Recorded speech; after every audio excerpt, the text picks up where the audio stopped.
What is up, everybody? Welcome back to another edition of the Everything College Basketball Podcast, episode 191. I'm, of course, your host, Josh Burt, and joining me today, back again, Mr. Peyton Burton, Mr. Trevor Everett, and the coach is back. He didn't run away after week one. He decided to come back for week number 2 with us. We're happy to have Coach Scott Pear back in our midst this week, and this is a big one because we have waited 6 months, essentially, since the final buzzer sounded on UConn going back-to-back in April. It has been a long wait. Tomorrow, on Monday, November 4th, we have real college basketball beginning. That's what we're going to talk about today's show. I'm excited. I know the fellas here are excited. Coach, first of all, thank you for coming back. We obviously didn't run you off, but the fact that games are beginning tomorrow, we're only essentially 24 hours away from real games starting, this is an exciting time. Yeah, I mean, it's like, the reference you always make is it's like opening day in baseball, and for the kids, it's such a long preseason with 30 practices and, finally getting to play a game. And those that are traveling, you're getting in your routine. Those that open at home, you're just so excited. I mean, for guys that have been doing it for a really long time, like I have, and some guys that are first-time head coaches that are going to do it for the first time. It's a memorable night for them. We'll never forget it. Unfortunately, my first night at Rice, we lost on a 3-point foul. Kid fouled a kid. Freshman made 3 free throws to beat us by 1 in my first game as a head coach at Rice. But like I said, you never forget. Oh, it was brutal. You never forget those games and those nights. And so it is an exciting time. I know how exciting it is for you guys as well, and as much as you love the game, and I'm excited too. I'm excited to watch, some of my guys that are now playing, like, at Makai Mason at Washington, Keanu Dawes at Utah, Cam Sheffield, who went to Duke, Camp Wagner, who's at Indiana State, Gabe Warren at Holy Cross, and so on. So, and all my friends, like, you got to see the Coach Rhodes and I friendship relationship the other night. On our exclusive kind of interview, but there's many more. A very close friend, Dedrick Taylor at Fullerton. There's tons of guys that I follow, and including my ex-assistants that are around places as well. So a lot going on. Yeah, I was at my final practice for a team yesterday, and first time being around it that close to the year, and I texted Coach, I was like, it's so intense. Like, it felt cranked up, and you would think maybe like, okay, game Monday, maybe Sunday's a little slow. No, these guys were going at each other. They're ready to play. And I talked to probably 5 to 10, minimum 5 to 10 different folks just throughout the afternoon. And the same message was clear: as we're sick of playing each other. We're ready to go out there and we're ready to play a team that whether we think we can beat them or not. Again, I'm trying to keep anonymity here, but at the end of the day, like, dudes are just ready to get out there. And that's what's so fun about the first week is, like, I know people have historically complained about how the first week looks. And just in the night one that we're going to talk about today, or day one, I mean, we've got an incredible slate. And I'm so, so excited. We're not going to be talking about, teams playing a bunch of D3 bye games. It's going to be really, really cool.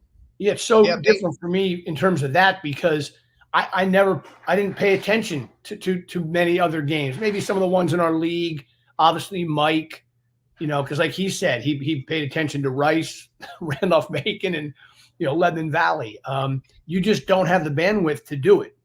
And so for me, from this side of it now, it's for the first time I actually was looking at 30 different games, over the last couple of days and the different storylines and the intrigue. And so, yeah, it's kind of cool to get back to being that little bit of a fan here for a few months and look at it like that. And Peyton, Trev kind of alluded to it. No more NAIA schools, no more D3, no more D2, no more games that don't count. No more Arkansas, Kansas where it doesn't count. The real thing begins tomorrow. I mean, how excited are you? I cannot contain my excitement. I was up to 5 a.m. last night, and if you guys want any proof, I'll just go ahead and pull this comment up. You can go to I was literally about to do it. That was at 4:24 in the morning. I was up late doing stuff, watching games, and really amping myself up for the 2024-25 college basketball season. I'm excited. The road to the Final Four starts now. Trevor alluded to it. We got some big games this week in general, but especially on night one, a game that we'll talk about later that has me really excited. And man, I can't wait. Well, we got the week started off with a bang.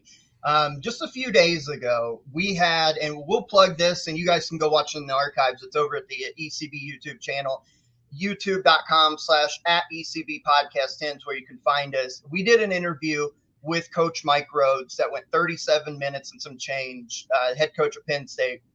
And then the next morning, Friday morning, the school gets the biggest recruiting victory they've ever had as far as ranking and rating goes.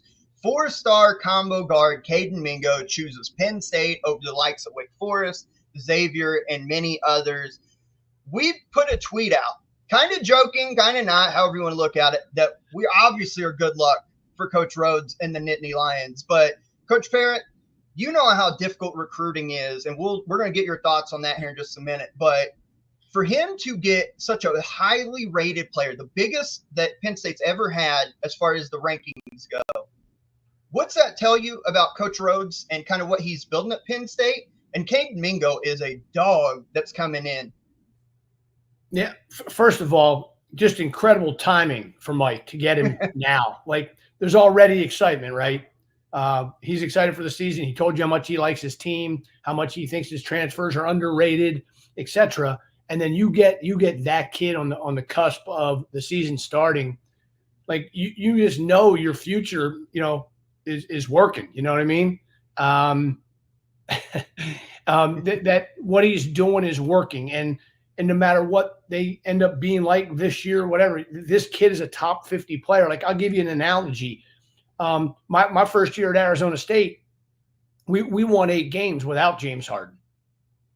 The next year, his freshman year, we won 21. I mean, so the difference one guy in a basketball or two guys can make, like a top 50 player. I mean, it's just a huge get for him. The Penn State folks should be thrilled, because I know how biased I am, but I also know Mike better than most. I mean, he is going to do a great job there. That's why they gave him the number of years they gave him on the contract. Like, build us a winning program. And he's not going to run out the door after a couple years if something you understand. That's why they got him. It's where he wants to be, and I think he's just a perfect fit. Well, I mean, you talk about it getting a kid already that early. Obviously, you would hope that he signs here coming up in the early signing period to get locked in for sure. But then it's a building piece. You can go to other recruits, and a lot of these guys today recruit one another anyways, and that Caden could potentially go to other guys that Penn State are looking at and be like, hey, man, I'm locked in. Come play with me. And it surely makes recruiting a little easier in that aspect. And that brings us up to another big commitment that just happened yesterday afternoon. 4-star point guard, Caden Lewis, who blew up this spring and summer in the in the recruiting rankings, chose Kentucky over North Carolina and UConn yesterday. It had been rumored for a while that he was going to choose the Cats, but it became official yesterday. And in talking about that, Kentucky had already signed Jasper Johnson from in-state. They've got other dudes, and then Caden Lewis to add on top of that. Caden even talked about recruiting another kid that's on the board still, a 5-star player in Caleb Wilson, to come play with them. And I think getting a Caden Lewis Payton has all but assured Kentucky and Mark Pope in his first full recruiting cycle a top 5 class next year in the 2025 rankings. Caden Lewis is a shifty point guard, downhill, plays with great pace. I think he's going to fit this system like a hand in a glove. Great pickup for Mark Pope. And those people who said Mark Pope couldn't recruit, especially at Kentucky, man, they're stuck in the mud now, because he is lighting it up in the recruiting trail.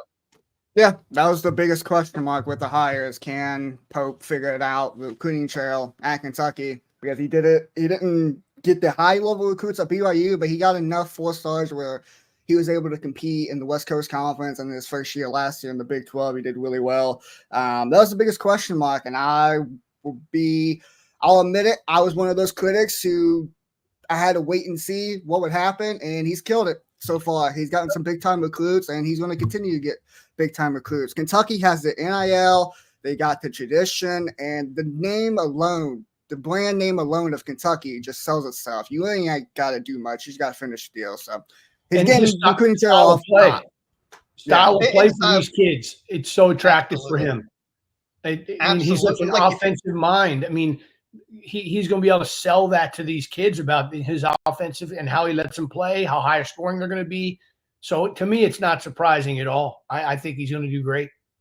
Well, as with always, too, the head coach obviously kind of is the closer. From what I've always understood in recruiting, the head coach is more the closer in the deals, but your assistant coaches matter a lot. And so you got to give a lot of love to Alvin Brooks III, Jason Hart, Cody Fager, who've been hitting the recruiting trail and kind of helped Coach Pope get into a spot to where he can close the deal.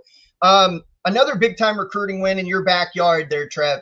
5-star small forward Shelton Henderson chooses Duke over Texas and Louisville. I mean, the rich keep getting richer.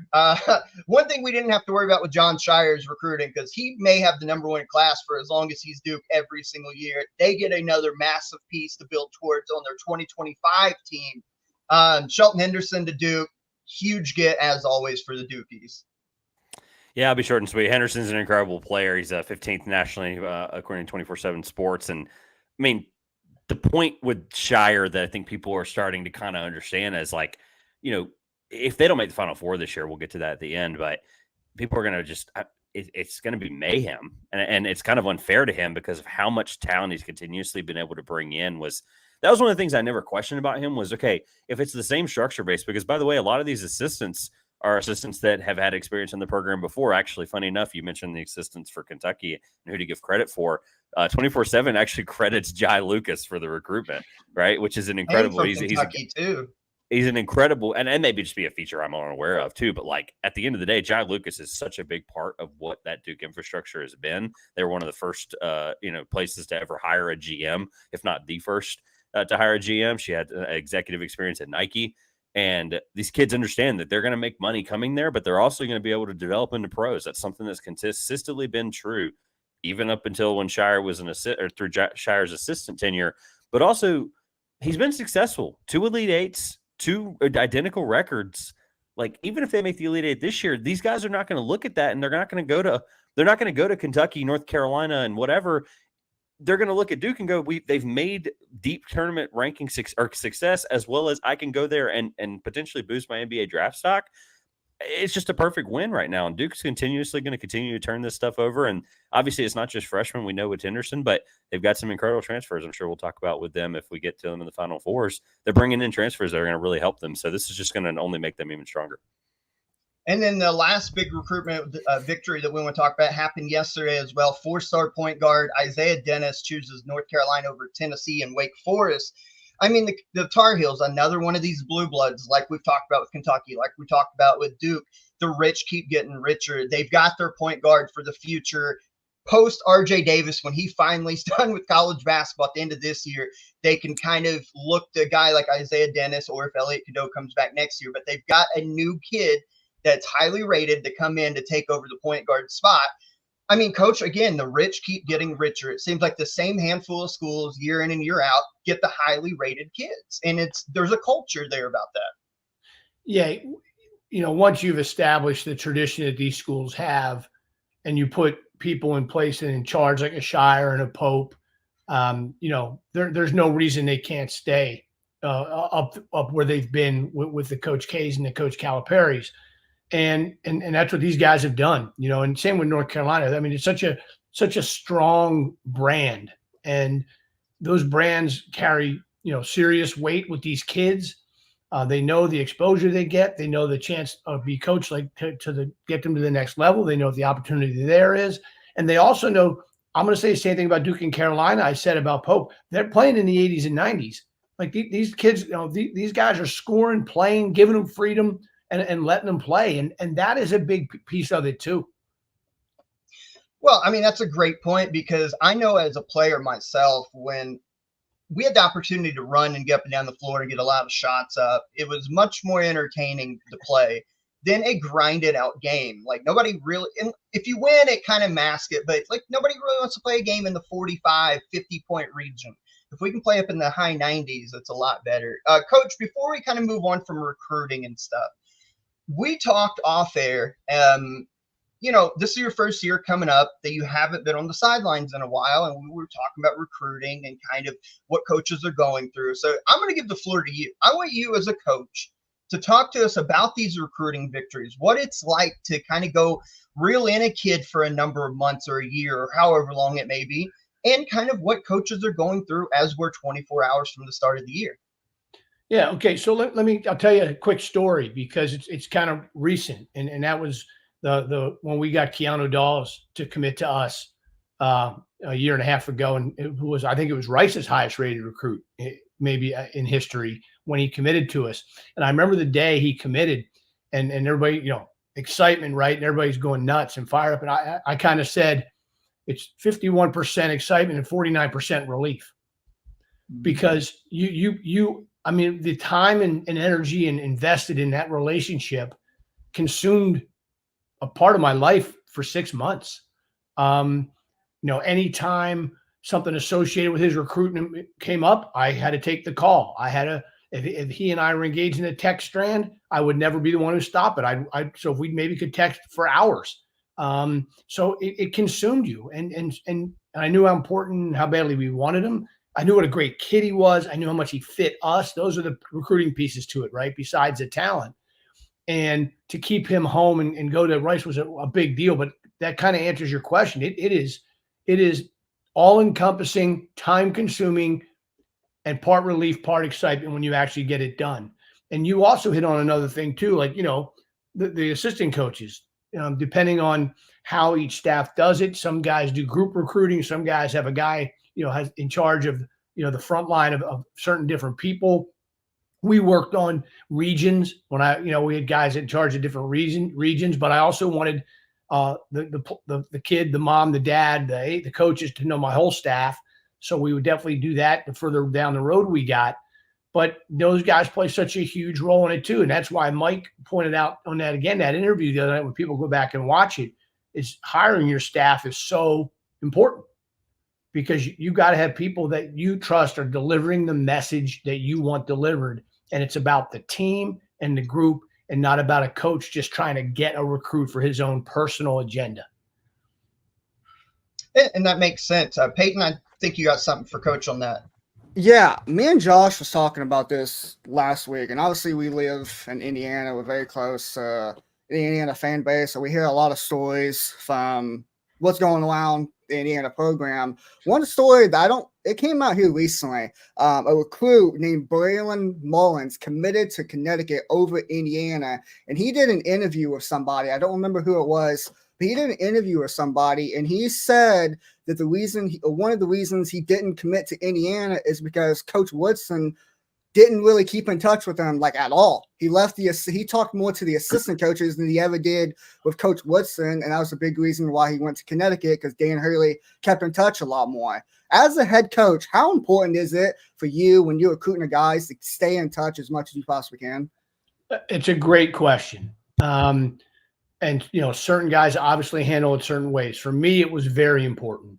And I can refer back to this interview with Mike Rhodes.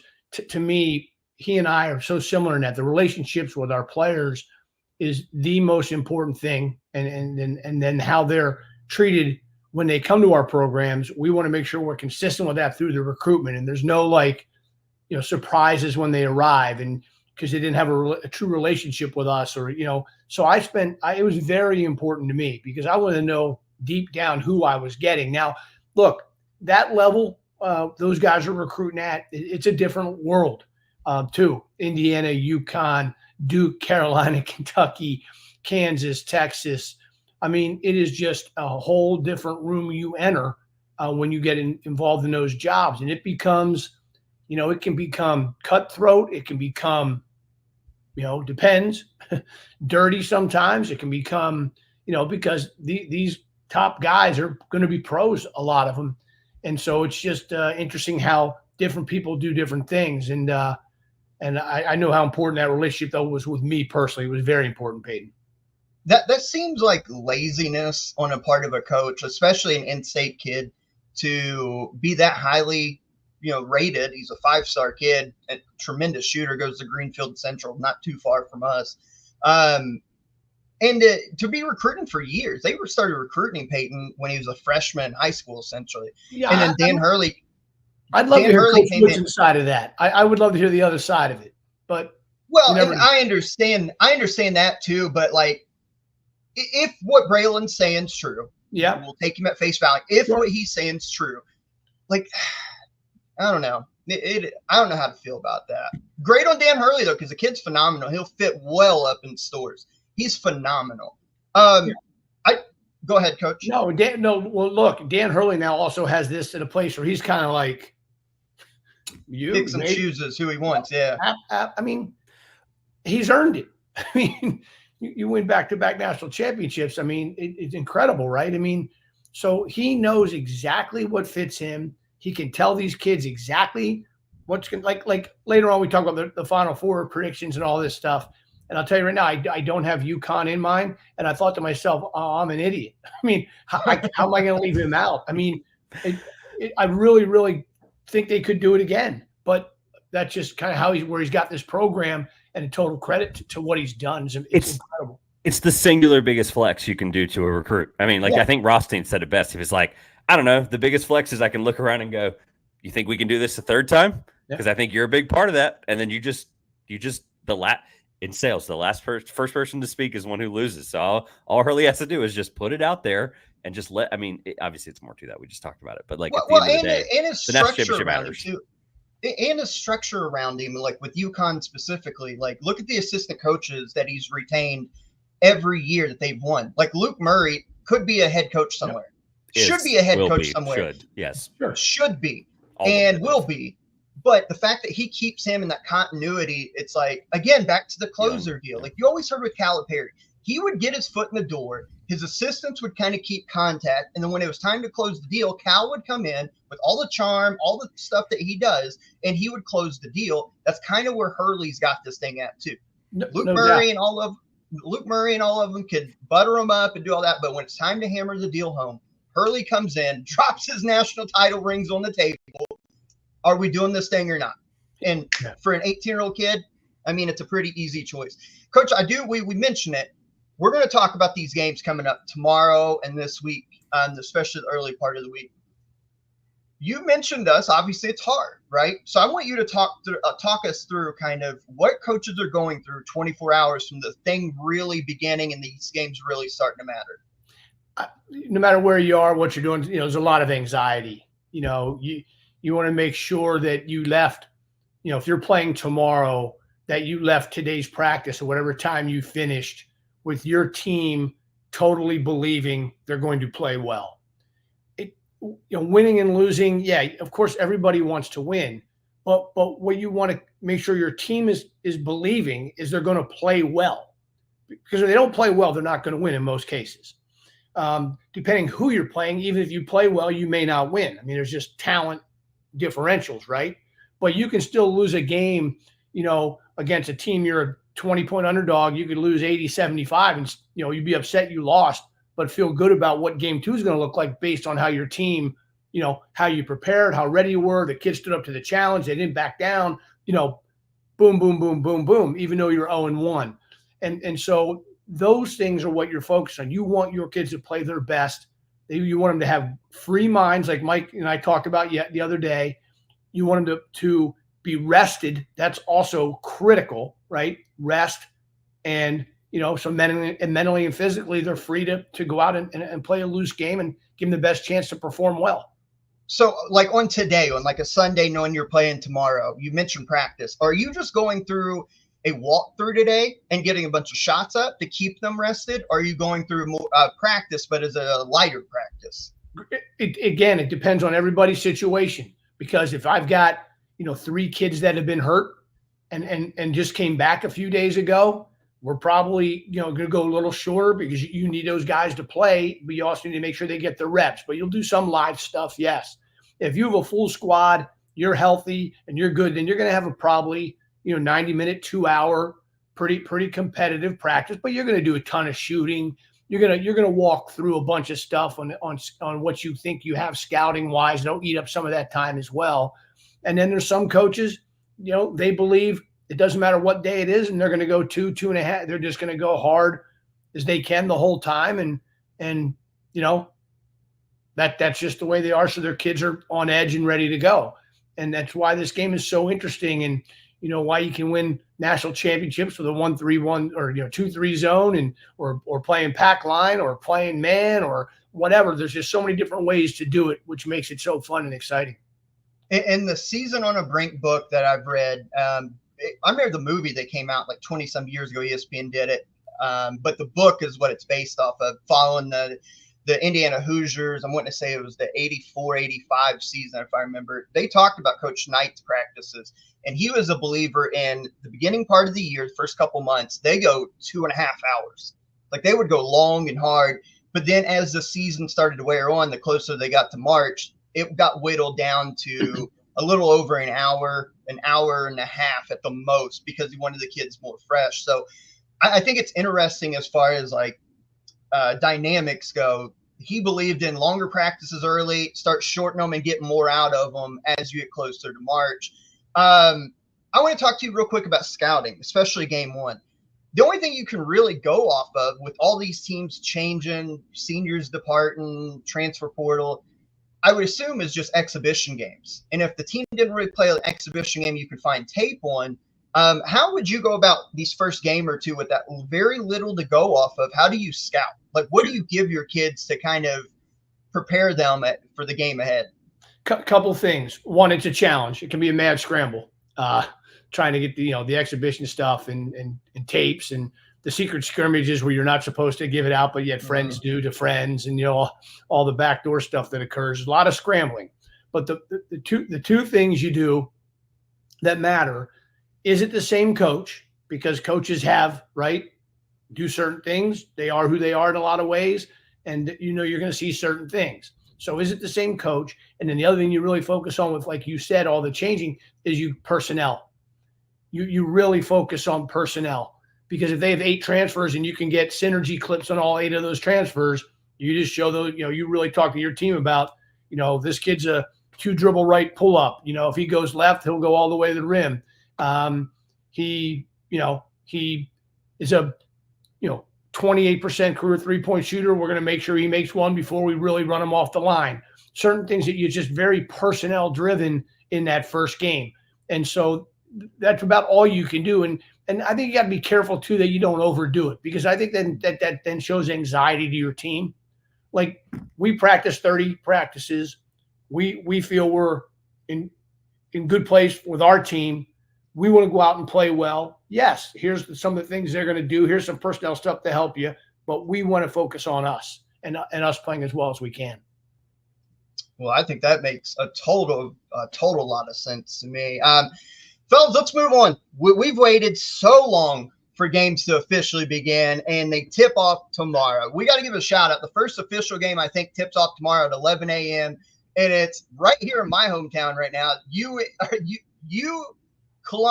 Columbus, I'll get it right in a minute, playing IU Indy, the former IUPUI.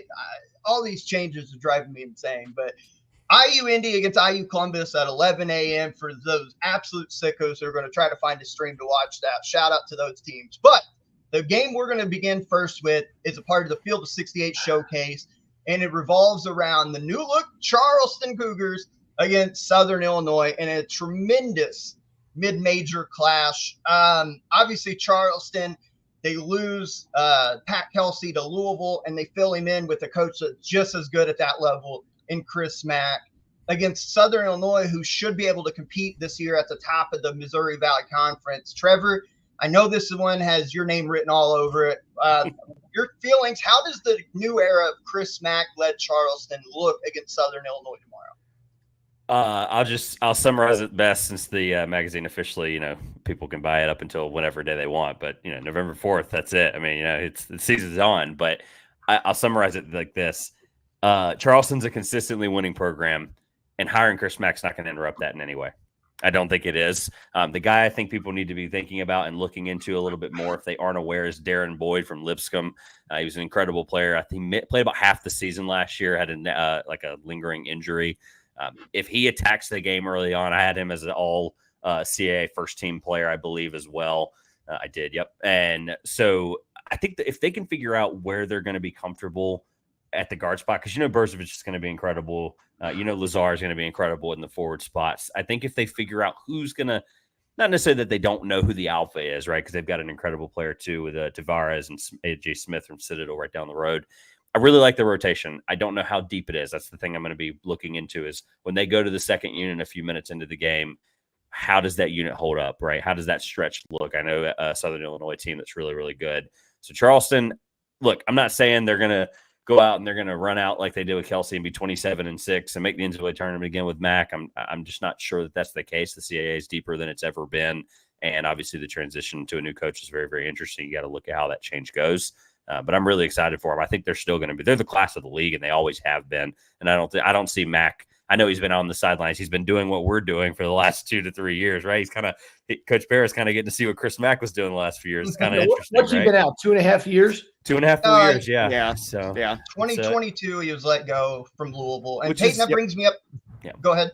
No, it's just an interesting place to pay attention to how, because we all know how he is. He's an aggressive coach that really has a belief of how to play, and I really am intrigued to see how quickly those guys grasp it. Like Coach has said, been working on it all summer, but this is not like they're playing, I don't know, like some Division II school in Charleston. This is not an opening game down there in TD Arena. This is a real live. You're the first game, and you're playing a really hard opponent. So I'm interested to see how quick they come out, and if they can jump on them, I think that's just how it's going to be the rest of the year, probably. Well, Peyton, you're a Louisville fan, so you're very familiar with Chris Mack. And I know things didn't, post-COVID, it didn't go particularly well for him. But you got to remember Chris Mack. His first 2 years at Louisville, 2019, 2020, all adjusted offense, according to KenPom. In 2020, they were 12th. In defense, they were 30th. 2019, 28th offense, 24 defense. At his last year at Xavier, 8th offense. 2017, 29th, 18th and 16th. 15th in 2015, 46th in 2014. I say all that to say, when Chris Mack is at his best, his teams can score the basketball at an incredible level, very efficiently, and they play stout man-to-man half-court defense that throw in a little bit of pressing here and there. I see no reason why that his Charleston team, Peyton, this year can't immediately. I know they lost some of those key transfers that went with Pat Kelsey to Louisville. But it's Chris Mack. And when he's at his best, his teams are top 50 usually in both offense and defense. And they're going to cause a lot of problems for the opposing teams.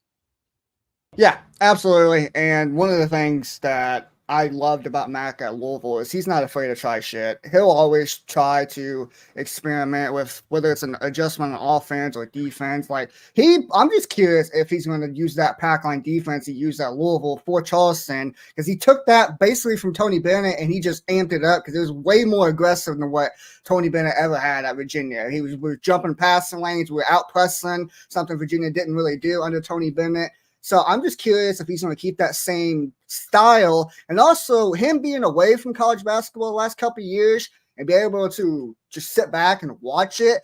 I wonder if he's learned anything. It's going to change and develop his offense or defense and see how everything progresses there. But they do lose Wayne Smith. They lost James Scott, but bringing back Brozovic, one of the best players in the CAA last year, was huge for them and huge for him. I think they will win this game. It should be an exciting one to watch, though. I'm just glad to see Chris Mack back in college basketball because he is one of the better coaches in the country, in my opinion. Well, Coach, we're talking about Chris Mack now, but you look at Southern Illinois. Trev alluded to it about Southern Illinois. The Salukis are going to be a handful. First-year head coach there, Scott Nagy. And they bring in Ali Deba coming in from Abilene Christian as a 6'4" guard transfer. Deba last year for Abilene Christian averaged 15.5 points per game, 4.5 rebounds from the guard spot. This is a talented Southern Illinois team. I'm curious again about the styles clash here. Who wins kind of in the half-court sets, and honestly, who wins transition points, I think is going to be the winner of this game. When you look at this, Chris Mack and his legacy, Southern Illinois coming in with some expectations in the Valley, what do you see? Well, so it's interesting, right? So this is what we just talked about in terms of the scouting. This is 2 first-year coaches. Mm-hmm.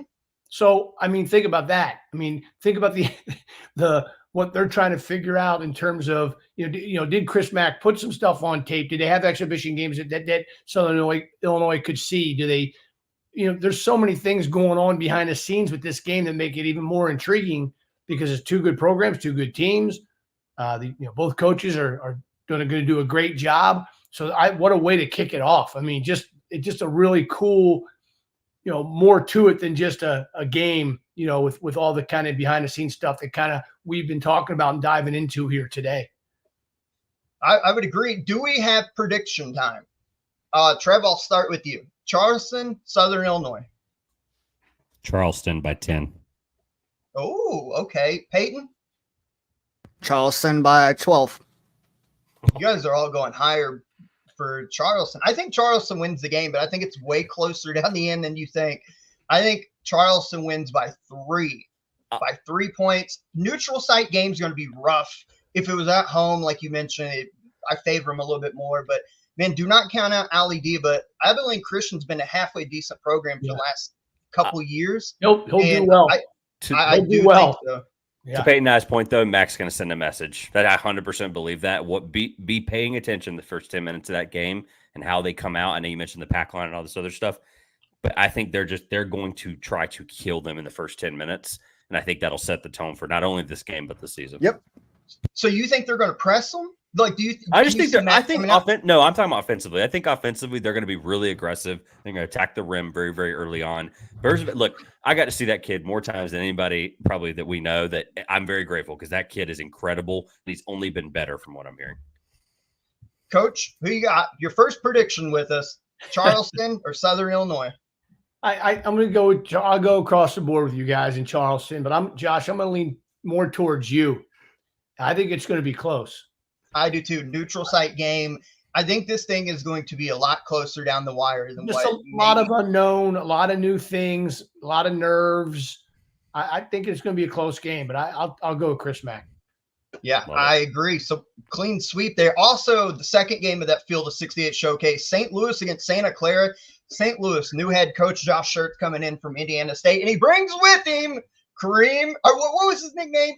Larry Nerd. That's it. Kareem Abdul-Jabbar was what I thought you were going to say. That was right. Kareem Abdul-Jabbar. He had a lot of nicknames. That's right. Kareem Abdul-Jabbar. Kareem Abdul-Jabbar. It's as stupid as it sounds. Larry Nerd, but man, Robbie Avila at 6'10", looking the way he does with the goggles, that dude can play. I think they called him Baby Joker because of his passing ability. We played him last year. He's phenomenal, isn't it? I mean, he's so good. He is very. Coach, I ain't got goggles. Was close enough. Coach, talk to us about that real quick. What Santa Clara is going to have to deal with against Josh Schertz's offense, and in particular Robbie Avila, because you can't run doubles at him because he passes so well at the post. But if you don't double him, he's going to go 1v1 in the block and create something happen. Oh, and by the way, he can step out and shoot a little bit. He's a do-it-all player at 6'10", and not the big, like the fastest, but he moves in a way that it's kind of like, how the hell did he get by me?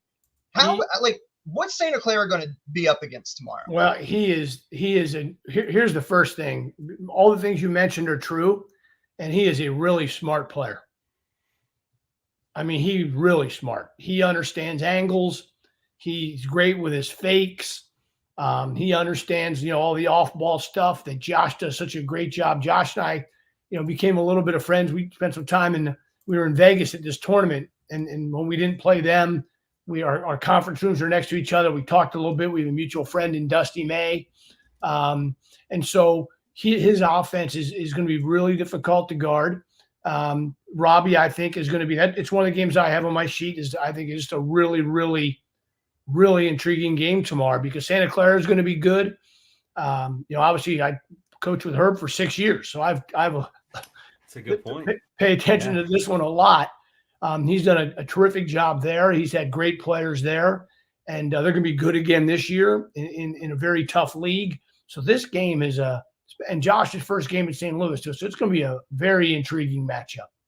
Well, and Trevor, not only do they bring Robbie Avila with him from Indiana State, he brings Isaiah Swope that's probably going to run point guard for him, or at least some off-ball, primarily probably point guard for them.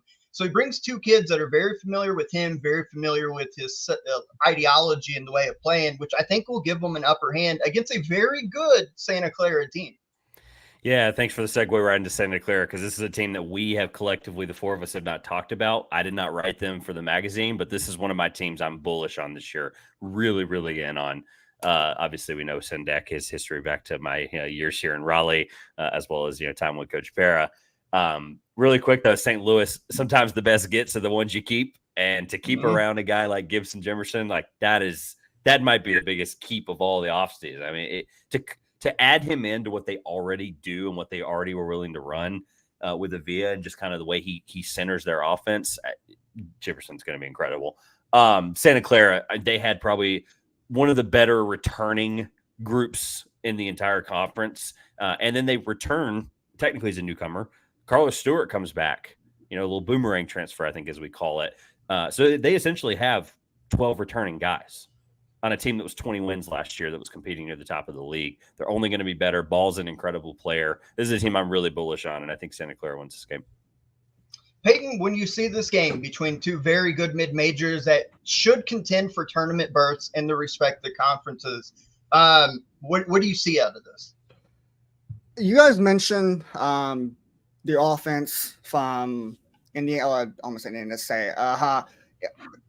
St. Louis. Thank you. I was looking at Indiana State, the segue into something I was about to talk about. Sorry. Listen, I was up to 5 a.m. last night. Probably the glasses, but that's okay. It's definitely, I'm taking this damn thing off. I can't figure shit. Talking about St. Louis, the reason why Josh Schertz's offense is so good and why it's so different than anybody's offense from especially last year is because they're so efficient. Last year, Indiana State, they were number 1 in effective field goal percentage, number 11 from three-point percentage, number 1 in two-point percentage, and number 2 in free throw percentage. There's a lot of high-powered offenses last year. Going to like Alabama, for example, they put up a lot of numbers, number 2 in offensive efficiency. But everything else was a little bit lower, and the reason their offense is so good is because they got guys like Ryan Griffin, Mark Sears, a lot of high-level explosive scorers. That's not something Indiana State really had last year. They had a lot of efficient guys, and that's why the offense is so good. I really like this St. Louis team with Isaiah Swope, with obviously Larry Nerd, Robbie Avila, the darling from last year. Should have made the NCAA tournament, by the way. I really like the St. Louis squad, and I do think they pull off this win in a very close, high-scoring game. I really like the St. Louis squad. Well, if Herb needs help stopping Robbie, I held him to 27-8-8 last year, so I'm sure he won't be calling me. You know what's crazy? I only said that. You said thanks in the chat, just for context for the viewers. Like, I put 27-8-8 in the chat for the Rice game, just for context, in case someone wanted to bring it up. I wasn't expecting you to be the one to do that. But it has nothing to do with the matchup. It has everything to do with, like, it's just so funny to hear it come from you. I'm sorry. I apologize. I did apologize. Believe me, it's okay. I was there live. It was no fun.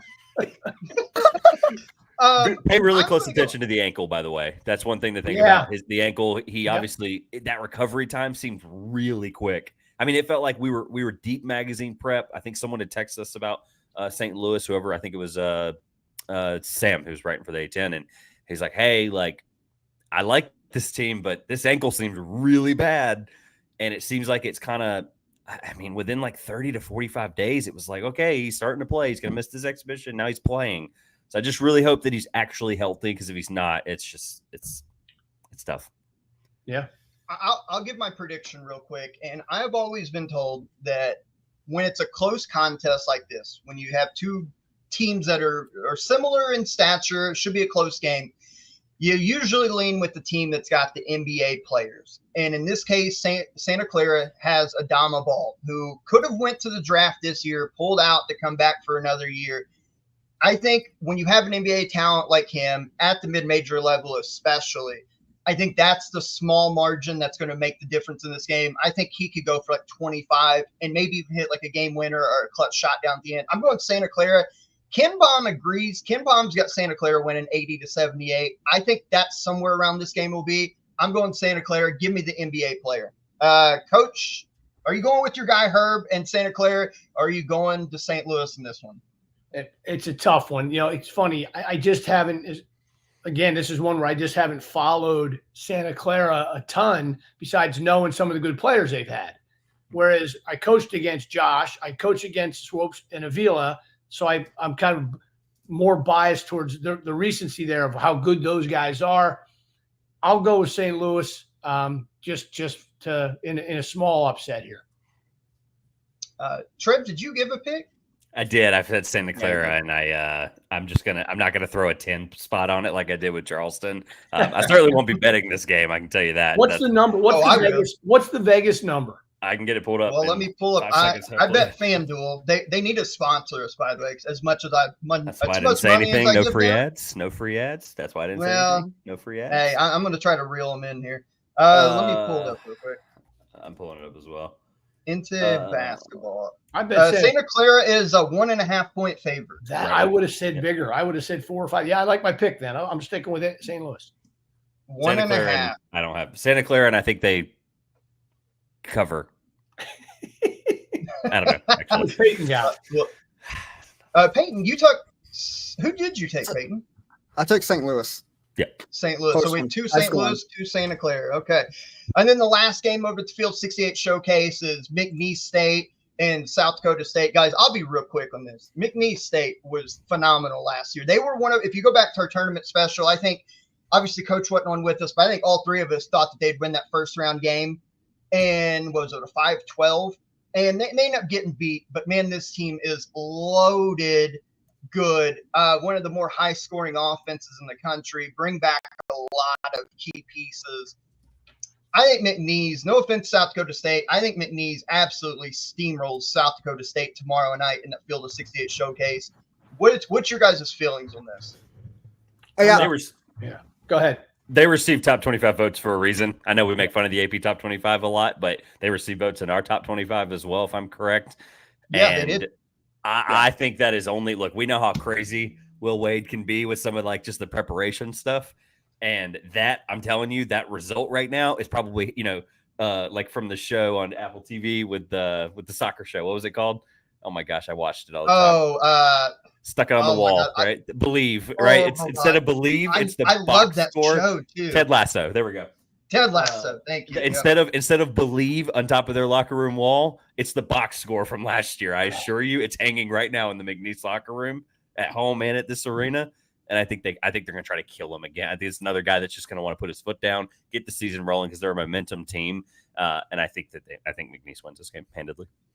Peyton, they bring back Christian Shoemate, averaged almost a double-double last year, 12.1 points, 9.5 rebounds. DJ Richards Jr. comes back, who averaged 11.4, shot 45.1% from 3. He made 83 3-pointers last year. This is a loaded team. Oh, by the way, they bring in Joe Charles from Louisiana Lafayette, where he averaged almost a double-double at 11.3, 9.6. Dude, they're going to be big for a mid-major team. They've got 2 interior guys that average almost double-doubles. They got a guard who shot 45% from 3, and they're playing in Will Wade's system. I'm sorry, South Dakota State. May the best luck be with you, but I could see this one being an ass kicking tomorrow night. I think it will be. I think McNeese State just handles them right from the get-go. I think they put up a lot of points. And South Dakota State, listen, they lost Zeke Mayo. They had a really good year last year, but they lost Zeke Mayo. He left and went to Kansas.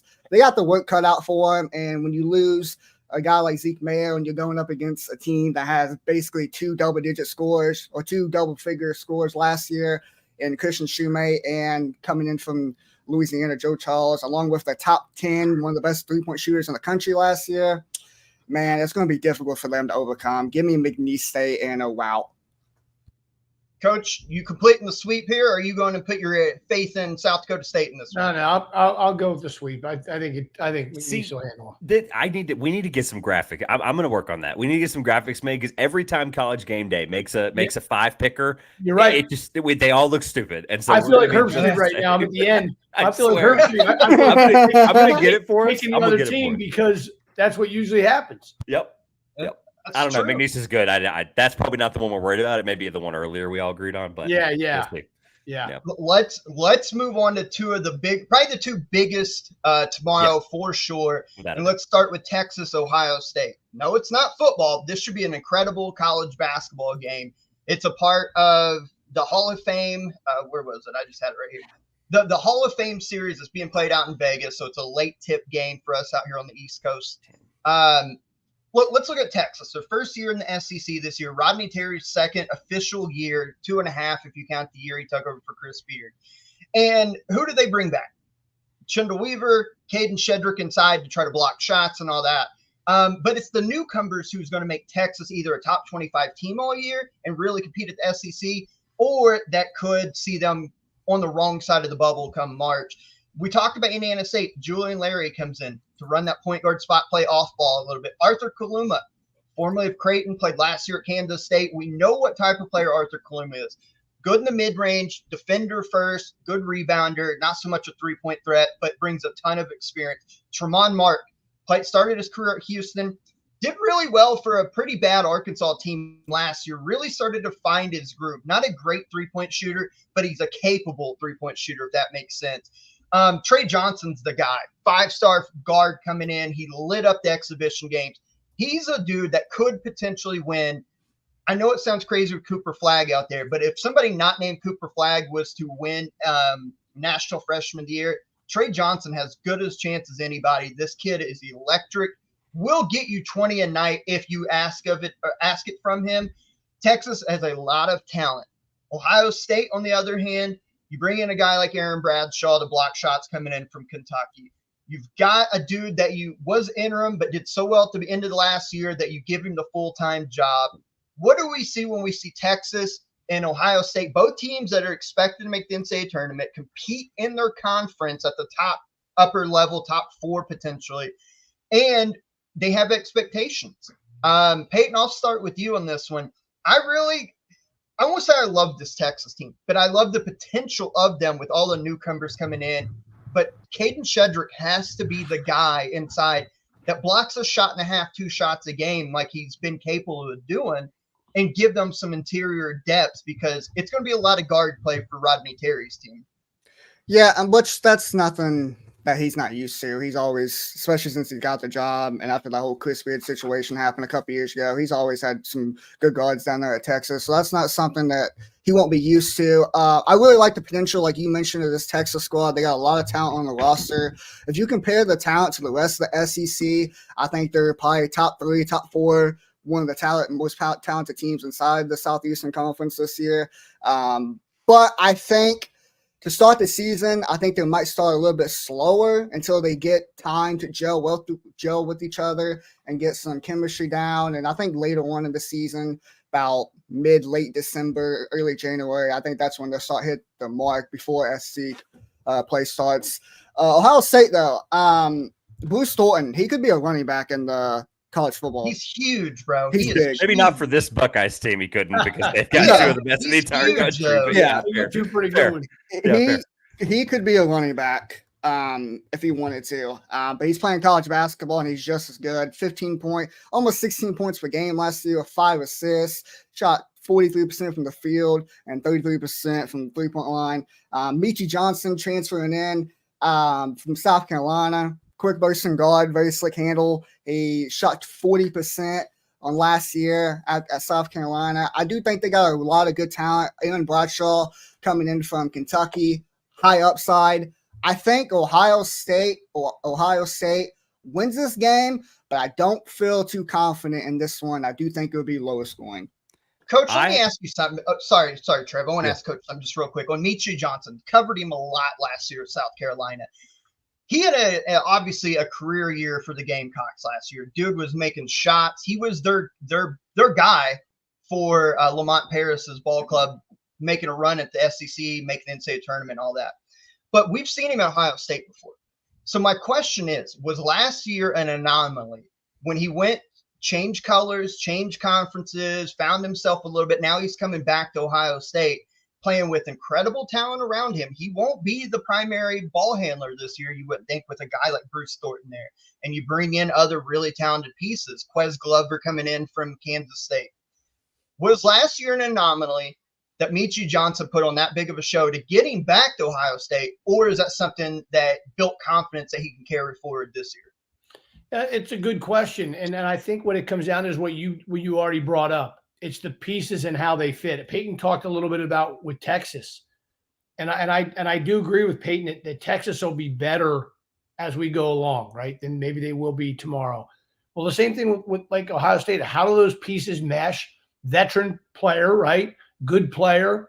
Does he accept a role which the coaching staff feels he can thrive in, right, to get the most out of him? So, and I do think that's possible, and probably what will happen, to answer your question.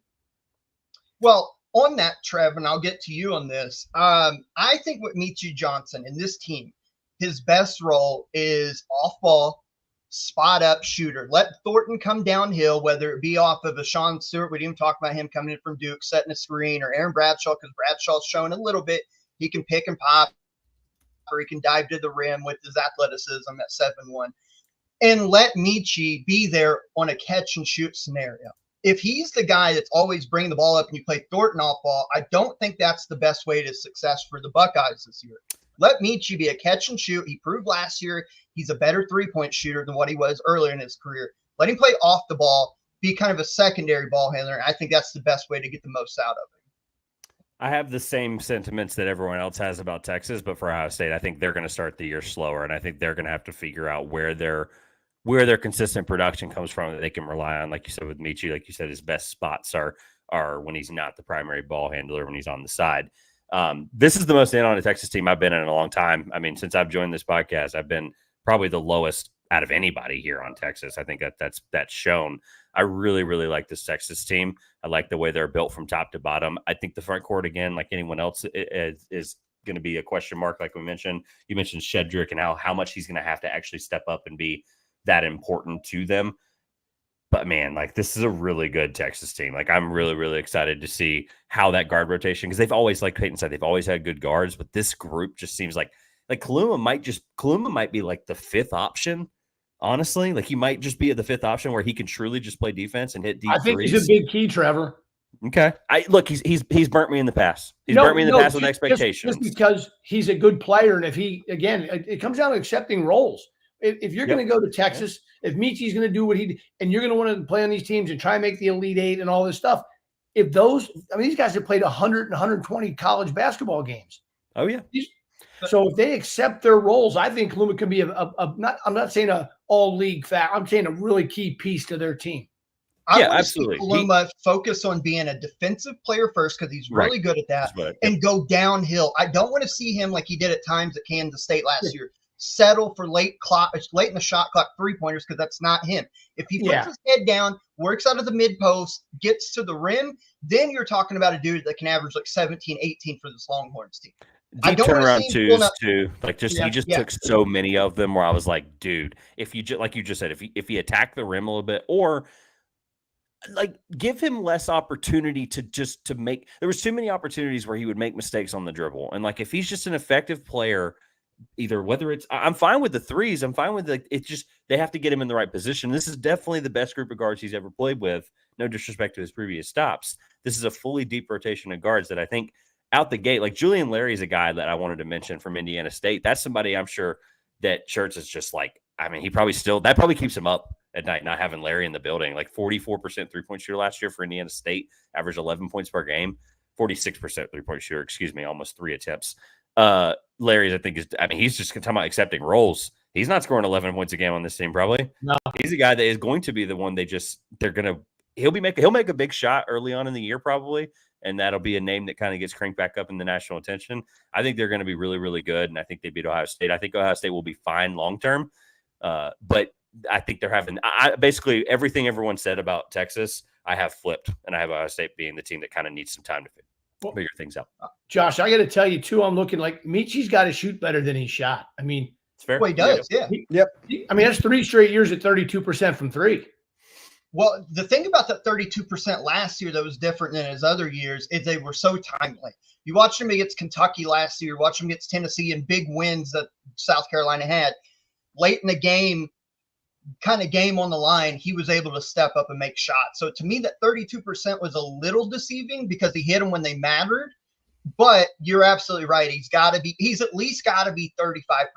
35% to us is baseline, right? You hit 35%, you're like, okay, good enough, decent shooter. Anything above that, all right, good 3-point shooter. He's got to be around 35%. And this team, help them win 1 or 2 more games or whatever that number is. He does. He does. The thing I'm excited about him is he's gotten better every year. That's something no matter where it's been. And you mentioned the situation with Ohio State leaving there, going to South Carolina. Is what has he added to his game? Because he's a really great passer. I think that's something that's kind of almost become underrated a little bit. And I think whatever he adds to his game, like Coach said, even if it's 1 or 2 wins worth, is what can he do? Because he's consistently improved. Like even just in the points department, 1.2, 4.4, 12.7 to 14.1. He's consistently gotten better as an on-ball scorer. What has he added? Maybe it's defensively. Maybe it's something where, because he's not exactly a guy that's going to get as many steals as you probably expect for the size and for the speed. I just hope he added something that's really going to change how dynamic he can be. Well, Lamont Paris won't let you play for his team if you don't defend. And he wasn't a great defender, but he was good enough last year for a team that played pretty good defense. So the hopes is he carries that over back to Ohio State. Let's prediction time here. I know we all kind of alluded to it. I'm going Ohio State in this game. Texas, guard heavy, have some good shooters. But I think overall, and I hate to say this, I think in game 1, Ohio State out-toughs them, gets to the ground or first for loose balls, takes a few extra charges. And I like the fact that Bruce Thornton, Michi Johnson, some of these players, I look for Aaron Bradshaw to have a lot to prove this year. I like Ohio State in this game by about 5 points. I'll be short and sweet because we have one more huge game to get to and some fun other ones we have written down. I think Texas wins. I'll just be flat out with that.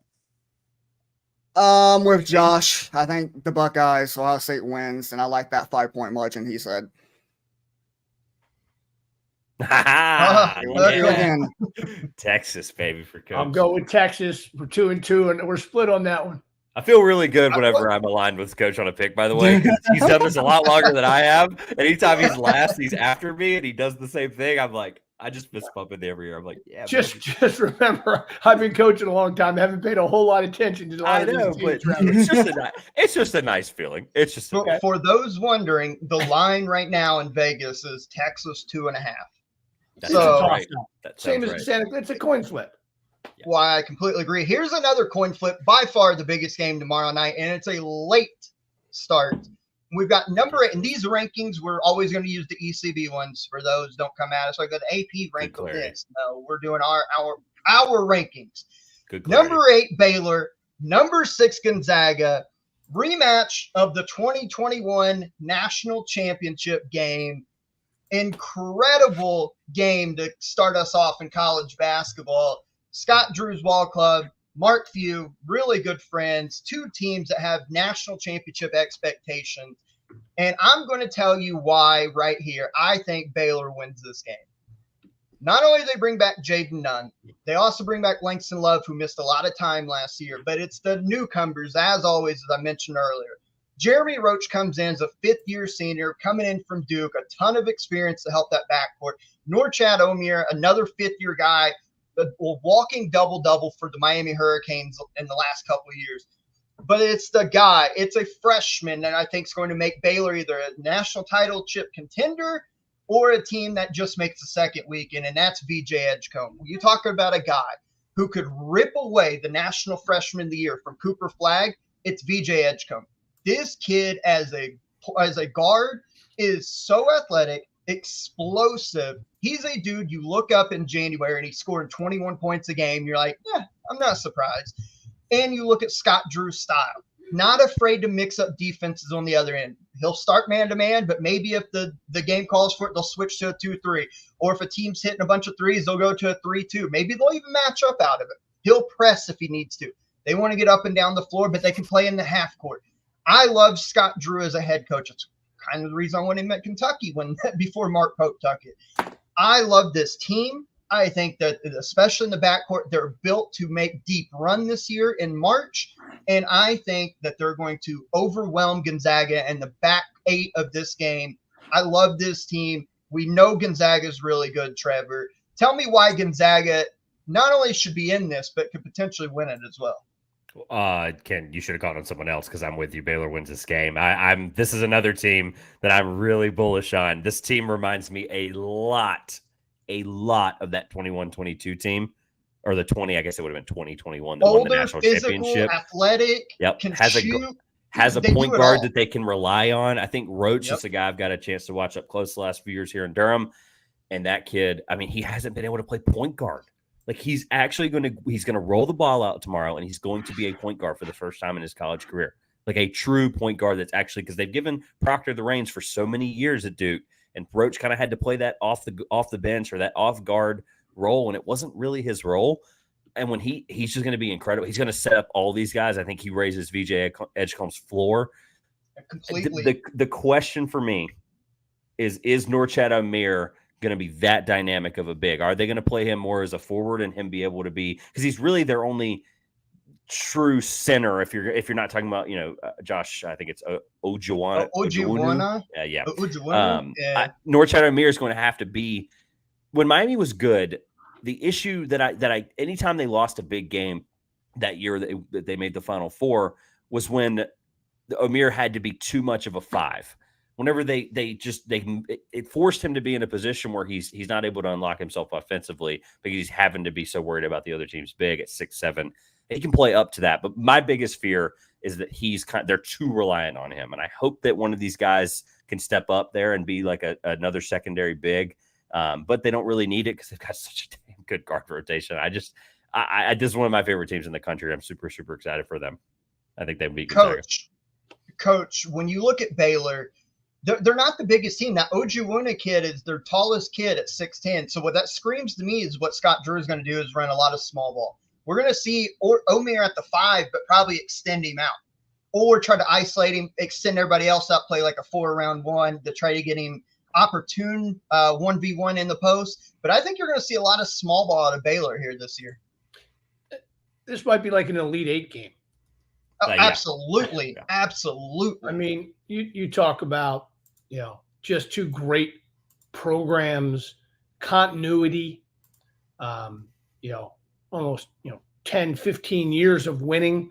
Baylor, Drew, I also very interested, and this is something we didn't talk about in recruiting that maybe on another show we dive a little deeper because there's another subject I want to talk about too. But Scott, he recruits to what works for him. And Baylor, this team he has put together, like you guys compared to the 21 team, I think, right? 2021 was the very championship team. Yep. Long, athletic, talented, young, old. I mean, they're LJ Cryer was a freshman on that team. Let's just make that abundantly known. And he scored 3.5 points a game. Wow. Insane stuff. They were deep. The other Donovan Mitchell, remember how much of a force he was? Talk about running backs. That dude, Davion. Or Davion, sorry, not Donovan. Davion Mitchell. Peyton, we're all looking favoring Gonzaga, it sounds like here. Not Gonzaga, yeah. Baylor. Gonzaga is a really good team. They're 6th in our preseason poll. Yeah. They're really good. They have a chance to get to the Final Four again and win a national championship. Ryan Nembhard's back. Nolan Hickman, who finally broke out last year as a junior. Everybody's been waiting on it the first 2 years. He finally broke out, was hitting his jump shot, played off ball as a secondary point guard. Ben Gregg, a 6'10" white dude who can step out and shoot. Graham Ike is getting a lot of All-American votes. I'll spit it out in a minute. And they bring in a guy like Khalif Battle from Arkansas. They've got dudes. Michael Ajayi coming in from Pepperdine as a shooter. This is a really good Gonzaga team that could make a run to a Final Four this year. So why are we all picking Baylor, it sounds like? Because it's a singular matchup. It's a singular matchup. I'm not saying Gonzaga's not going to make the Final Four or anything crazy like that. No, I know that, but I'm trying to give the opposite side. And Braden Smith, the other Braden Smith coming in from Colgate. I know he's redshirting, but he is, yeah. Practice and all that. But Peyton, this is a really good Gonzaga team, and we know the style they're going to play. I don't know how the hell this happened because past years it was always Phil who was the resident Gonzaga defender, but now I was so prepared to pick Baylor to win this game because I wrote about them in the magazine because I love this Baylor squad. And Josh, you took the words right out of my mouth talking about Edgecombe. I think he's one of the better players in the country, and I think he can absolutely rival Cooper Flagg for freshman of the year. And then Trevor took the words out of my mouth talking about Norchad Omier.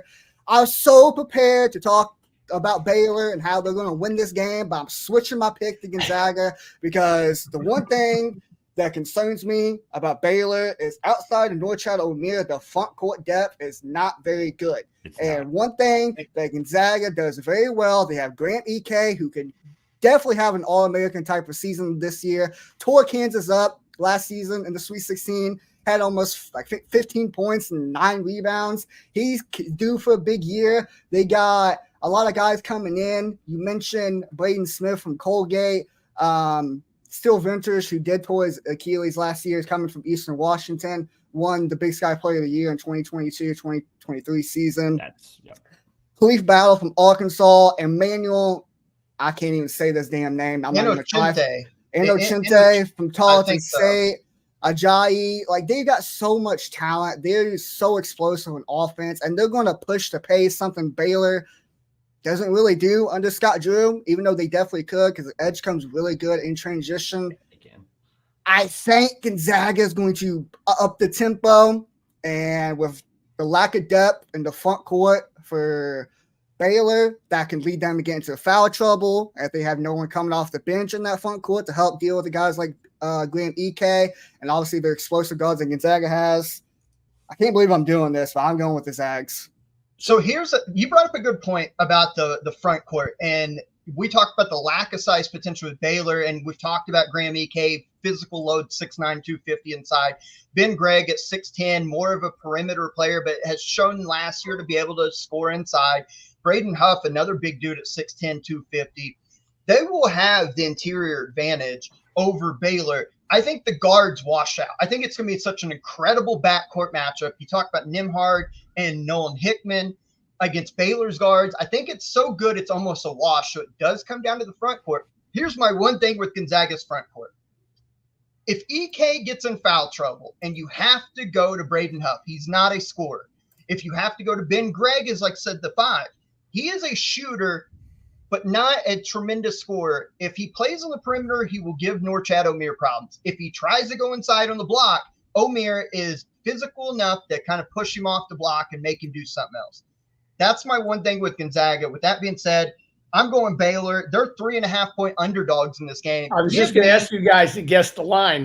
You look 3.5. I'm going with the Bears to cover and win outright at plus 140. I love this Baylor team. I think that they will get EK in foul trouble, and I think the guards are a wash. I think Baylor wins. And Trevor, you're Baylor too, right? I am. Peyton's Gonzaga. Yes. I'll even it up. I'll take the Zags. I love it, man. That's such a good game. What a blessing. It wasn't that long ago. It was like 2 seasons ago we came on here and complained about college basketball not having great games on opening week. Well, last year. Last year. That's right. And they decided to give us great ones this week, and we're very appreciative. What a game. Let's start rapid fire. Hey, I'll just say this. I'm not staying up for it. I'm just not. It's a Monday night. I have work the next day. It's 11:30 tip without any delays. I want to make that abundantly clear. Yeah. Peyton didn't realize that just now. I'm going to just say this. 11:30 tip. Okay, brother, so let's be real. I'm up till 2 a.m. anyway. I'll say it right now. This is a 12:15 tip. I think this game is on Tuesday. Wow. Well, I'll take that, and I'll let's start rapid firing some of these.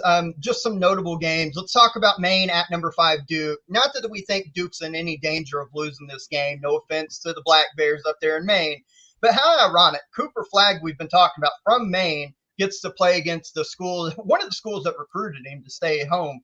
I want to talk about this just real quick because Duke's absolutely loaded this year. Number 5 in our preseason poll. Cooper Flagg, how does he do on his debut, coach, with all the expectations going against his home state school? Plus, they have all this talent around him in Duke. Tyrese Proctor, we've talked about. Akan Keipel, another freshman that's absolutely a shooter on the perimeter. Mason Gillis coming in from Purdue. We know what we get with Mason Gillis. Duke should win this handily, probably by 30-plus points, but it's more, how does this new era of Duke look with all these expectations? Cooper's going to have a huge game. I mean, depends how many minutes he plays. That's a good point. as to what the numbers look like, he's fabulous. I mean, the kids, the whole package, and not just in terms of skill set, in terms of mindset, in terms of toughness. Yeah, so I just think he's have a big game right out of the gate. Big Duke win. Keep it moving. Yep. I would agree with it. Trev, you got anything to add to that? Anything you're particularly watching from Duke in this game tomorrow night? Just like I said last week, what is he going to do when he's not the primary scorer? Tyrese Proctor is the one. I know he had a great exhibition preseason, but we've had a lot of expectations for him. He's going to be the number one guy running the show for this team. Got to see more out of him. I don't feel like he's hit that level yet, and I want to see that from him. Excuse me. Also, the debut of the Pat Kelsey era tomorrow, Peyton. This is right in your wheelhouse being a Louisville Cardinal fan. A lot of excitement. Brand new team, brand new head coach. They look great in exhibition games. They're going to shoot a ton of threes. We know what we get out of Pat Kelsey's teams. They're going to be probably top 15 in adjusted offenses. Your top 15, top 20-ish, if I had to guess. They're playing Morehead State. Morehead State, a good little team historically in the last 15 years coming out of the Ohio Valley. Do you see any way that Morehead State gives Louisville problems? Or for you being a Louisville fan, what are you expecting tomorrow night? I don't think Morehead State's going to give us any issue. They lost 4 of their better players from last year. Riley Minix, Jordan Lathon, Cleo Thomas, and our boy Drew Thurwell. All of them's gone. Their top 4 best players from last season no longer there. They lost a lot, and to replace that high level of talent that they did lose is going to be extremely difficult for them. I do think they'll be able to compete in the OVC, but going in the Yum Center game 1 under Pat Kelsey, we had a really good offseason. We went overseas and had a really good overseas run down there, and then obviously got 2 exhibition games. We shot exceptionally well. I'm looking forward to this. Quinn Johnson, I think, is probably going to be one of my favorite players in the country, not just because he's a Louisville fan. Even if I wasn't a Louisville fan, I'd still say that. He's a highly rated kid, explosive, can score, he can defend his ass off. And I mentioned last week, Terrence Edwards, I think that kid is going to be, for real, one of the better players in the ACC this year. I think we beat him pretty handily, and very excited for this one. Pat Kelsey era starts now, and I hope the Yum Center, I don't expect it to be extremely packed, but I definitely think it's going to be more packed than it was for the last couple of years under Kenny Payne. Over under 15 made threes. I'll answer that question later. Yeah. I like it. Yeah. I like it. From you other two real quick, anything that you're looking for from the Pat Kelsey era starting tomorrow at Louisville? Well, look, I think there's a lot of eyes on it after what they went through, and so there'll be excitement, and that's a good thing. That's what this is about, right? There's excitement back, and they'll play. I think they'll go out and play well, and I'm anxious to see them play and be a little different.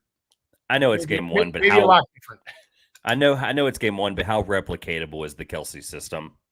Like we love with obviously 14 newcomers. Like it's an incredible thing to think about for them. Edwards, I have pinned as an ACC first team player. I think they're going to be incredible. But how quickly can the Kelsey system look like the Kelsey system at the high major level? Obviously, I believe in him. We've made that abundantly clear around here. But it's game 1. Like he hasn't coached a Division I game in the Power 5. And how quickly does that become okay, I'm Pat Kelsey, I'm here to stay? Well, then we'll find out tomorrow. Let's move 75 miles down the road to their biggest rival. Number 19, Kentucky plays host to Wright State. And fellas, it's no secret that I'm a lifelong Kentucky fan. I expect Kentucky to win and win pretty comfortably. But there's a couple things I want to touch on just very quickly. One, it's a new game, right? It's a new era. And so there's going to be a lot of nerves for a lot of these guys playing their first real official game inside Rupp Arena, you would imagine. Second, the three-point shots. We're going to probably take 35, 43 points. If they don't make them, how does that look if we fall behind? And 3, Amari Williams. I don't expect him to play. He kind of injured his ankle knee area there in that last exhibition game. I think they'll save him to try to get him right for Duke. That takes some interior passing away. Brandon Garrison looked good in that final exhibition, but he's not Amari Williams with the way he passes, sets everybody else up. And Wright State has a dude that could be all Horizon League, maybe player of the year, and Brandon Knoll. That kid's phenomenal. Wright State last year was one of the better offenses, played at an incredible tempo, so they're going to get up and down the floor. But I also think that works in Kentucky's favor. I'm excited to see Jackson Robinson finally break out on the national scene. I think he's going to have an incredible game. What do you guys look for when you look at Kentucky under the Mark Pope era officially beginning tomorrow night? Well, I think they're gonna have great leadership because you know what I think of Lamont Butler. So I think that'll really help them. If there's any rough patches early, he'll settle them. He'll make a play defensively. He'll make a hustle play. He'll do something to get it settled. If they come out firing and making them, it won't matter anyway. So that is kind of what I look at. Over under 4 steals for him tomorrow. 4 is over. 4 is a lot. 4 is a lot. I think over. I think he breaks Rajon Rondo's single season record at Kentucky. He could. I think he will. Peyton, when you look at Kentucky tomorrow night, what are you expecting to see? A lot of 3-point shots. A lot of versatility on offense. The thing about Kentucky, why I think they're going to be really good this year is because even if they don't hit the 3-ball really well, they still got a lot of options. They can find ways to score. They can get out in transition. Their defense is going to be very solid, especially with guys like Lamont Butler on the team. Very curious to see Kirk Kriesler, how he does coming from West Virginia to Kentucky this year. See how well he gels running that point guard, shooting guard position for Kentucky this year with all the explosive guys that they got coming into the season, like a Kobe Bryant and Jackson Robinson you mentioned. I think this Kentucky team is going to be really good. It might take them a little bit. They might struggle a little bit early on this game just because first time for Mark Pope coming back, coaching Kentucky, first real game outside of exhibition games. So when shit matters, they might be a little nervous to start the game off, but after that first 4 minutes, TV timeout, then that's when I think they'll put it on them and they'll blow Wright State out of the game. I'm excited to see how guys figure out roles. I know it's game one. Like Coach's big point lately has been like the guys are accepted. How do you accept those roles? And that's my one big question mark with this team is how those roles fill into place. I think they will. It's just I don't know. I really don't know how it's going to look. Just for fun context, Lamont Butler's had 4 steals in a game 9 times in his 131 game career. So that's actually a good number. He's had 5. He had 5 against Washington one time. He had 5 against Utah State, and he had 6 against BYU. That's kind of funny. So I see him having 6 tomorrow. 6. Well, that would be. I don't. I'm not here to argue. I'm telling you, what is the most he's ever had. So it should be interesting. 6. He's going to announce himself to Big Blue Nation for sure tomorrow. He's going to give Andrew Wellich and some of those Wright State guards just nightmares. Just watch. Let's rapid fire through some of these other games real quick, just to touch on them. First game, unfortunately, post-death of Amir Abdul-Rahim for South Florida tomorrow. It's being played in Jacksonville against number 22 Florida. I love this Florida team. Wrote about them in the magazine. Love their guard play. Coach, how do you think South Florida will respond with a heavy heart tomorrow, knowing that they're going to be there without their leader? Just if you had to put yourself in that locker room, what do you think goes through their head playing a really good Florida team? I don't even know where to begin. I don't. I mean, I don't know how. I don't look. The only thing it is it's an escape from the emotions for 2 hours to do something you love. Other than that, I think the rest of it's irrelevant. I don't know how they, I know they're going to want to play well, and they're going to want to, represent him and all that, but it's almost impossible. So. I just hope that they can heal. I hope they can find a way to continue his legacy, as I know so many people are trying to do. And as far as the basketball game tomorrow, I don't even know what to say. Right. Florida really good. Really quick. I was talking to a guy at a staff down the road from here. He was actually a GA last year under Amir, so I immediately thought of him whenever all that stuff came out, and I got a chance to just kind of see where his heart was at and just kind of see how things were going. Post just having spent, full 18 months with a guy that he was really close to. And the one thing that I think I took away that kind of gives me peace in it is that we knew how good of a man he was, but he also was an incredible coach. He's prepared these guys for this season. Obviously, you don't have the big character in the building that is going to be the reason you win all these games or be a huge reason for it. But he's prepared Fletcher. They've been side by side for so many years. And I think the thing I found peace in just having conversations with guys that have been around him and coached with him is he's prepared those guys. I'm not saying that they lose 5 more games or 7 more games or whatever. That's irrelevant at this point on November 3rd. But just know that Amir had that building prepared to go in and beat Florida, or had that group prepared to go in and beat Florida. And I think that they're going to be able to rally around that and rally around knowing that whether he's there or not, he had that building prepared. On Wednesday night, actually, is when number 15 Arkansas begins the official start to the John Calipari era, playing a very good Lipscomb team that we have projected to win their conference. And listen, I think Arkansas wins this game. I would not be surprised if Lipscomb does not hang around for the full 40. You're talking about Lipscomb. They bring back Joe Anderson, their top assist man from last year at 4.4. You bring back Will Pruitt, who shot 43.4% from three. And if there's one thing about Calipari teams that he hates going against, is teams that control the pace and can shoot from outside. Lipscomb will be able to shoot. I can see this being nerve-wracking down in Fayetteville on Wednesday night. Shout out our guy, former guest, Lenny Acuff, head coach of Lipscomb, came on with us last year. It was incredible. I think Lipscomb fellas are going to give Arkansas all they want and more on Wednesday night.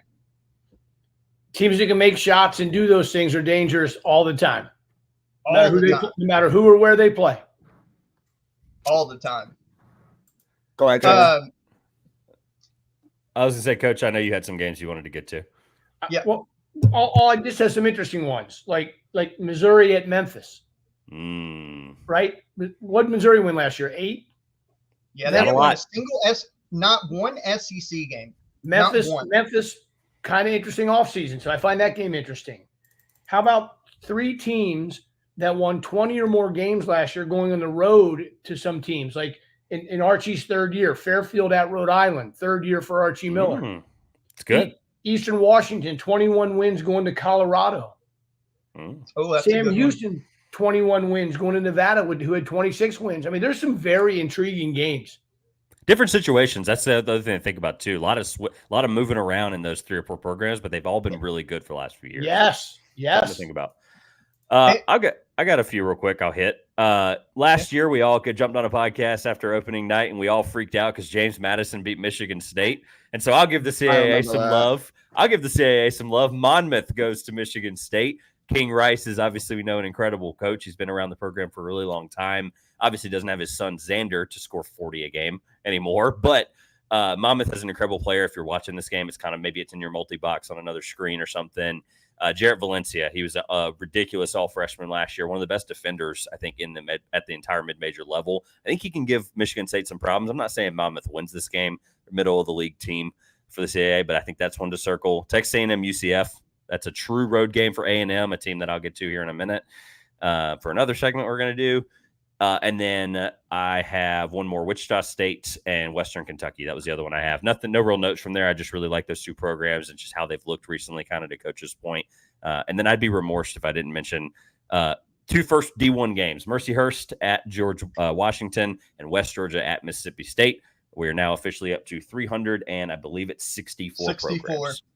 Yep. So that's what I have. I have the rest of mine. I'll save mine for later as well. If Xander Rice didn't go play for his dad, we had a very good chance of getting him. Oh, wow. Yeah, a little scoop That's after a the nice recruiting loss, but to his dad, so I took it. That's fair. Yeah, that's fair. And King and I are good friends. Towson also playing St. Mary's. Incredible mid-major game. If you're up to watch that, I think Towson has everything they need to beat St. Mary's tomorrow. I'll just leave it at that. Let's get to our Final Four predictions. We do this every year at the first official show of the year as far as season beginning. Keep in mind, we're probably going to be wrong in the majority of them. We have no brackets, no potential matchups to go off of, no pads, but this is fun to do. I will start with mine to give an idea of what I'm thinking. I'm going Baylor. I love this Baylor team. Scott Drew's been there. He's done that. He's got the guard play. We've talked about it. I'm going with UConn. The reason why, they've made us look so foolish the last 2 NCAA tournaments. They just don't lose non-conference games. I know they lost, one last year, and that was at Kansas. They don't lose non-conference games on this run with Dan Hurley. Now, I think they'll struggle a little bit earlier this year. I predict that last week with the bold predictions. But I can still see them ending in the Final Four. Until there's proven otherwise, UConn's in the Final Four. Alabama, I love Nate Oates' team. He made it last year, kind of got the monkey off his back. I think they're coming back for blood. And then I'm going Duke. The young team be damned. They've got the pieces. Talent wins more times than not. And I think Duke makes it. So my Final Four predictions before the year begins, Baylor, UConn, Alabama, Duke. with surprise team. Sorry, my 2 sleepers come from SEC. Backcourts win in March. Give me Kentucky and give me Florida. So not surprised about the first one. Whether you mean it or not, we'll see. I had to. So I had to. Yeah, I'm not picking something if I don't believe it. All right. So I'll go second, and here's why. I have Baylor, UConn, Alabama, Duke as well. I have the exact same score as Josh. No. I swear. So I'll go with that. I wish I could share it. Full disclosure, we did not conspire with one another. No, I know you didn't. For context, this is my number 1 team, my number 3 team, my number 6 team, and my number 8 team. That shows you how deep the top of the just the top 10 really is. I'll give you 2 sleepers, the 2 I really, really, really believe in. Texas A&M, I think this is an incredible team. I thought you were going to take it from me there with the sleepers. We were going to be consistent across the board in agreement. I think this is an incredible team that got really good in the offseason. They got even better, and they obviously dealt with some injuries last year. I know that Houston game is 1 to point 2. Wade Taylor's an incredible player. If you have a guy like that who just leads your deep guard rotation, I think that's an insane thing to build upon. I have them 12 preseason, so that kind of gives you an idea. A sleeper, I'm just going to do it just because the more I studied them, the more I believe in it. I really like Indiana. I really, really do. If we're just talking about sleepers, I'm just going to give you those 2. The one thing I will say that I feel really dumb about, and I think it's going to come back to bite me, is I've been a Houston guy since I've known you guys. I've constantly rooted for Sampson. I've got a chance to interview him, get to know him. He's an awesome dude. I feel like a jackass not picking them. I just really do. I'll make it up for you. I feel like a jackass, and they're probably. By the way, people are telling me this is the best team he's had, and I know we've said that every year. But when I mentioned it one of the last pod, one of the biggest losses in the entire offseason, if not the biggest, is Jamal Shead leaving that building. No doubt. That hurts. That's a huge loss, and I thought about it too much. It got into my head, and all the consistent programs ahead of them that Josh and I both picked. The reason I put I'll end with this. The reason I put UConn in there is kind of what Coach said earlier, is where I kind of just wiped my hands and I went, I'll look like it. If they make the Sweet 16 and they don't, a lot of us will look like idiots, and that's cool. But I am not going to sit here and look whoever in the face and say, oh yeah, that 2-time national champion guy that I believe can probably help him win a third, be the first guy since John Wooden. I'm not picking anybody over them to make the Final Four because I just can't. And he's got the talent. It's not be ridden of talent. They're a very talented team that'll get better as the year goes on. Coach, you've already kind of teased one of them. So right. I got Houston. I got Alabama. I've been wrestling with this UConn thing now the whole time. It's so difficult. So I'm gonna pick. So I'm gonna put UConn just because obviously once brackets come out, we'll change all these. But of course, UConn, Alabama, and my 4th is North Carolina. Wow. All right. Okay. Why? I want to hear this. None of us picked it so far. I want to hear why. I just think guard play, like we talked about, is so important. Yeah. They're obviously a really talented team. I think they they got a transfer up front, right? Who's the kid they got from Vanderbilt? Yeah. Lubin. Vin Allen Lubin. Yeah. I started just think at Notre Dame. Yeah. Vin Allen Lubin. Yep. And I just think they can, I think there will be a team that's going to be there 16-8, maybe, depending on the matchups, get them a Final Four. I like it. You got any sleepers? Not really. No. I don't have any sleepers. Perfect. Peyton? Not right now. Not right now. Not yet. Yeah.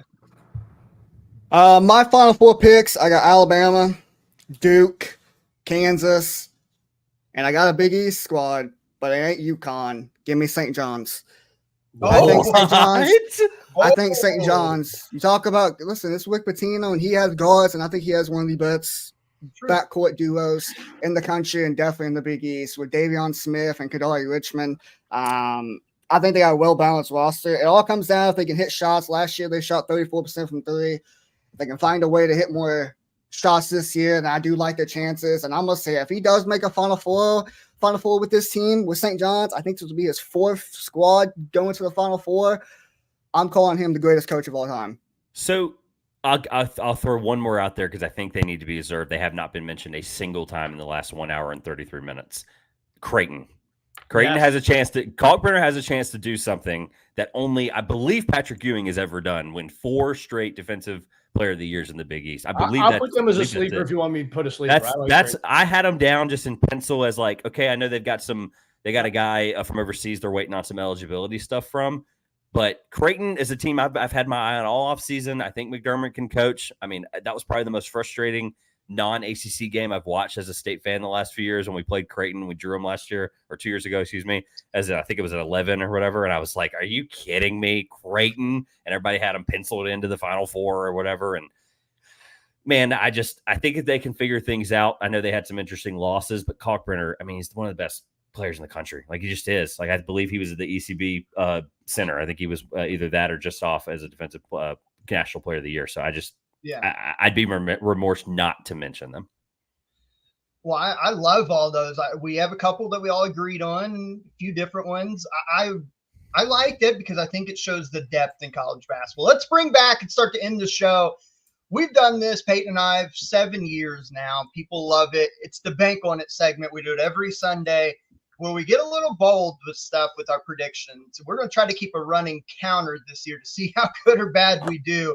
And I will kick things off. I'm going with our first, what I would consider an upset of the year tomorrow night. We talked about it just briefly. Give me Towson over St. Mary's. I think St. Mary's losing Aiden Mahaney. They've lost a couple key guys.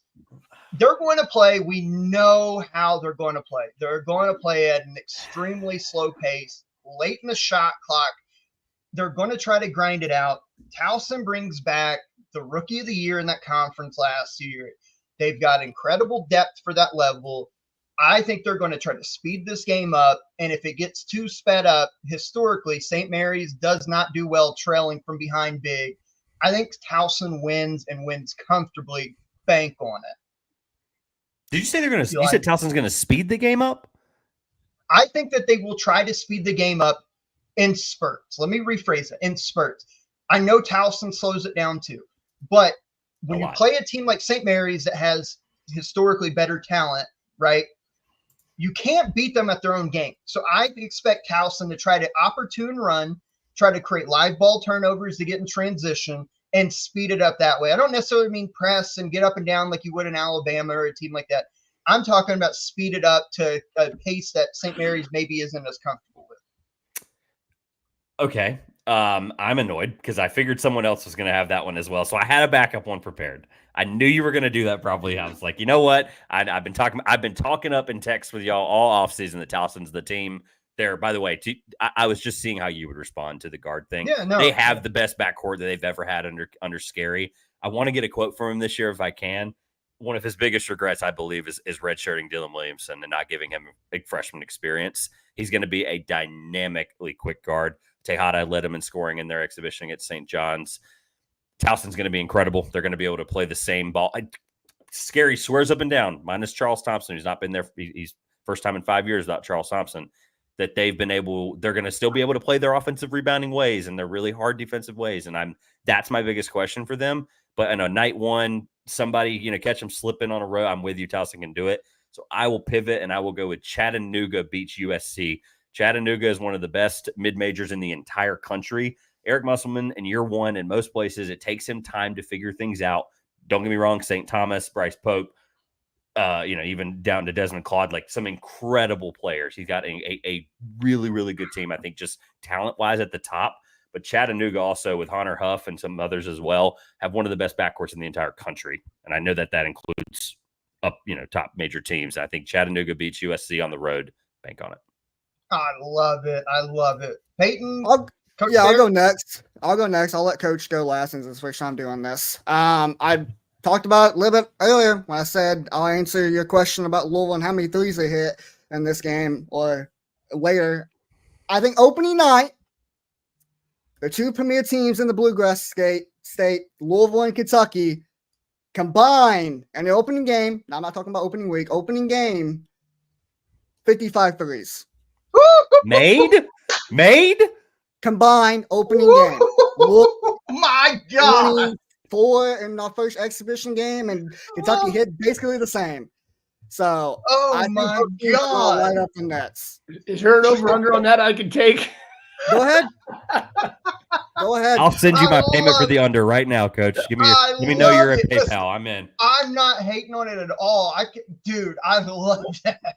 Mine might be more absurd. So I had a feeling I knew where he was going, and I didn't think it was that high. Okay, like that's I insane. love that though. Vegas Man. right now is watching Peyton and just salivating. Bring it. Come on. all right, I love that. I'll finish it off as we wrap up here. My bank on it is Coach Becker and Vermont beats UAB or Auburn this week. One of the two. Ooh, I like nice. it. So I like that a lot because I got a chance to see Auburn lose an early game last year against App State, and it's another team that I think they get one of the two. Becker's man, they're inevitable to beat somebody Yep. at some time this early, and that's a great pick. I love that. Coming out swinging against the state of Alabama. I love it. Oh, man, this was fun. We went a little longer than normal, but we had a lot to cover. Obviously, for those who are new followers that followed Coach in, thank you.